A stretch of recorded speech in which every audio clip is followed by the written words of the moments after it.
Good morning, Diva Nation and WRJRNs. This is your girl, Miss Diva, coming to you live from beautiful day.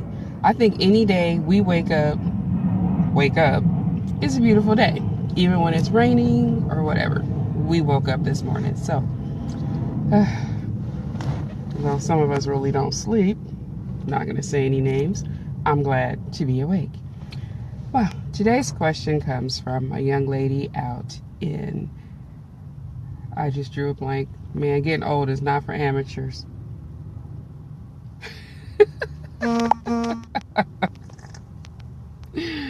Okay, this young lady is writing in from South Carolina, and she's asking, "Good morning, Ray."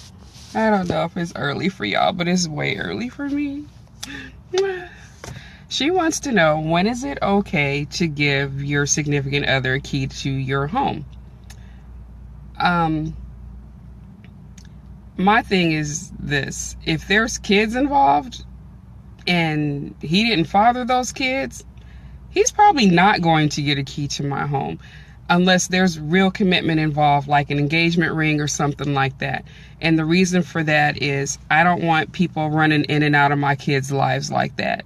And I don't want them saying, well, mommy lived with Joe this month and Kenny this month and Michael that month. No, I don't want that for myself, let alone for my kids. So I don't know if she has children. She didn't indicate that in her letter, but if I'm going to give you a key, now at this point in life, I have no small children, but I would have to trust you with everything. I mean, and I do mean everything, because if you're living in my house, you have access to everything in my world. So if I can't trust you explicitly with any and everything, then no, you don't need a key to my home. Right, Ray. He said right, exactly, especially when it comes to kids.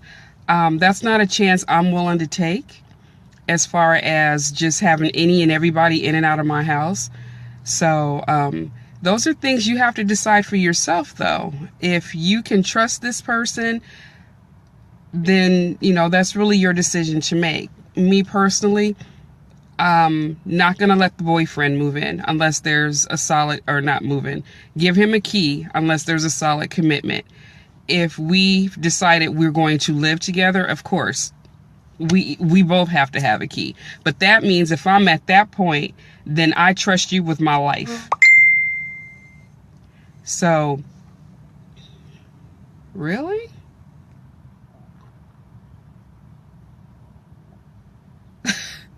Okay, I'm sorry, just saw something I really didn't want to see.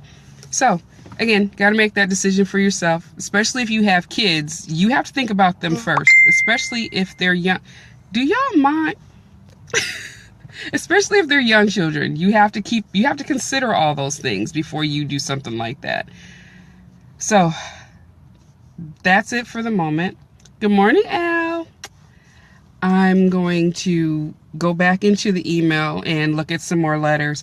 I also wanted to thank everybody for their outpouring of love on my post yesterday. The ironic thing is, it was not my intention to post that. I do a lot of praying because I don't sleep a lot. And ever since finding out that this guy that was proposing was actually my ex that I have been avoiding for a decade, I've not slept well. So I do a lot more praying. Hey, Calvin.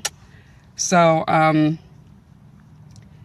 in praying about that situation, I ended up being told, you need to say something. You need to talk about this. Hey, Ra. So I did. So I appreciate the outpouring of love. I appreciate that airing that, and it is a public post. I've been able to help somebody. I've gotten a lot of emails. I've gotten some phone calls from people that were concerned, texts, the whole nine. Right now, I feel like I'm safe. I'm actually looking at some officers walking by here now. So I do feel safe. I was disappointed that my request for a restraining order was denied because of lack of evidence. So, but at the end of the day, a restraining order is only worth the paper it's written on anyway. So I'm trying not to freak out about it or anything, but pray for me. And then there was a young lady also on my thread that I didn't see her message till this morning that's going through the same thing. Her name is Amelia. Please pray for her as well. Nobody, man or woman, deserves to live in fear, especially from somebody that claims to love them, because they always do. I mean, this guy told me at one point, nobody's going to love me the way he did. Now, you know what? I'm glad nobody has loved me the way he did. And that he would kill me before he let me be with somebody else. Well, I'm sorry. I can't be with somebody like that. Now, you know, the me that was back then was scared enough to believe that. The me now is smart enough to know better. So, anyway, I hope so, Ray. I really do. Yeah, please pray for Amelia, because, you know, I don't know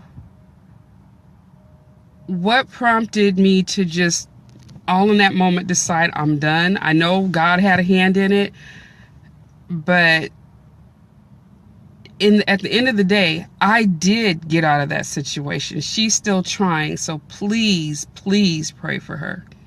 Please. Again, nobody deserves, man or woman, to live in terror of somebody that claims to love them. So I'm gonna go, and I will holler at you guys again on Monday, but I'll see you guys tonight and tomorrow night for the Love Unlimited Live.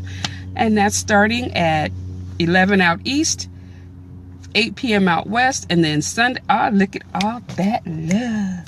And then I'm back again Sunday for the old school cool down from 5 till 8 out east, 2 to 5 out west. And I love you guys. I really do. Thank you. Be blessed. And like I said, please pray for Amelia and anybody in this type of a situation. And young lady, you give him a key when you trust him with your life, okay? And vice versa. Bye-bye.